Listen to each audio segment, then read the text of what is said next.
በደቡብ ኢትዮጵያ ክልል በተለያዩ ከተሞች 1.2 ቢሊዮን ብር በጀት አካል የሆነው የዘፍኔ የንጹህ መጠጥ ውሃ ፕሮጀክት ተጠናቀው አገልግሎት መስጠት ጀምረዋል። የደቡብ ኢትዮጵያ ክልል ርዕሰ መስተዳድር አቶ ጥላሁን ከበደ የውሃ ፕሮጀክቱን ባስመረቁበት ወቅት እንደተናገሩት በዘፍኔ ከተማ ተገንብተው አገልግሎት መስጠት የጀመሩት የልማት ፕሮጀክቶች ከህዝብ የሚነሱ የልማት ጥያቄዎች ምላሽ የሰጠ ስለመሆኑ ማሳያ ነው ብለዋል።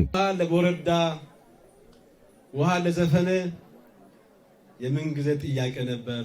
ዛሬ ጥያቄው ተፈቷል። ቦረዳ ስንመጣ በተለይ ዘፈኔ ስንመጣ የውሃ ችግር እጅግ በጣም ቀዳሚ ችግር ከነበረበት ዛሬ ችግሩ ተፈቶ ውሃን መርቀናል። የሆስፒታል ጥያቄ ትልቁ ጥያቄ ነበር። ዛሬ ሆስፒታላችንን በጋራ መርቀናል። ሁለቱም የህዝብ ጥያቄዎችን የፈታው መንግስት ሌሎች የልማት ጥያቄዎችንና ገና ራጊ እየመጡ ወይም ደግሞ ሊጠይቁ የሚችሉ ጥያቄዎችን ከህዝቡ ጋር በመሆን የሚፈታ የሚመልስ መንግስት ነው መንግስታችን። ይህ ጊዜ ለቦረዳ ህዝብ፣ ለጋሞ ዞን፣ ለጋሞ ህዝብ ከፍተኛ መንግስትና ፈጣሪ ጥያቄዎችን እየተመለሱ ያለበት ወርቃማ ጊዜ ነው። ይህንን ወርቃማ ጊዜ ማስጠበቅና ሌሎች የተሻሉ ነገሮችን ማግኘት በእናንተ በተለይ በአባቶች የውስጥ አንድነት በጣም ወሳኝ ነው። ህዝቡ ከመንግስት ጋር በመቀናጀት እያደረገ ያለውን ድጋፍ በማጠናከር ሌሎች ልማቶችን ማስቀጠል እንደሚገባም አቶ ጥላሁን ከበደ አመላክተዋል።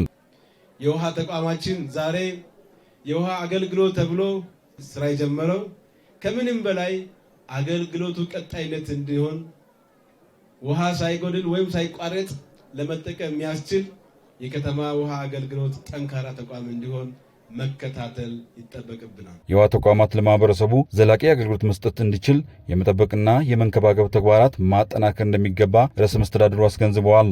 ዘመኑ የምርጫ ዘመን ነው።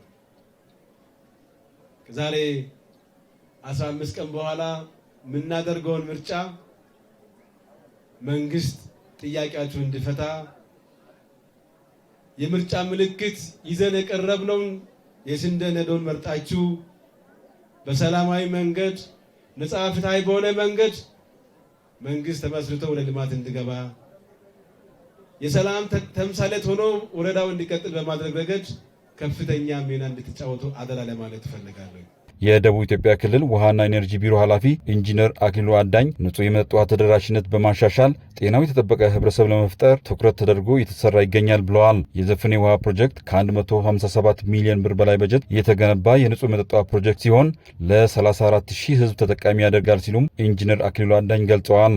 ፓርቲያችን ብልጽግና የተጀመሩ ልማቶችን በማጠናቀቅ ህብረተሰባችንን ተጠቃሚ ለማድረግ በብዙ እጥፍ በብዙ ትግል በብዙ ቁርጠኝነት እየሰራ ነው። ሰማያዊ ፓርቲ መሆኑን ለሰው ልጆች ክብር ያለው ፓርቲ መሆኑን በዚህ ያረጋገጠ ስለሆነ እንኳን ደስ አላችሁ ለማለት ፈልጋለሁ።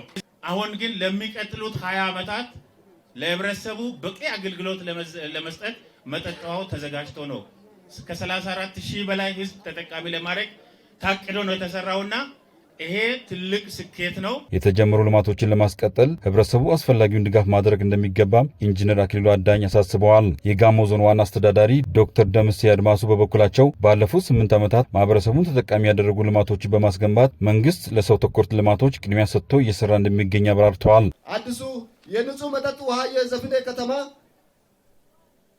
ለሰው ልጅ አስፈላጊ ከሚባሉት መሰረታዊ ጉዳይ ውሃ የመጀመሪያው ነው። ውሃ ህይወት ነው።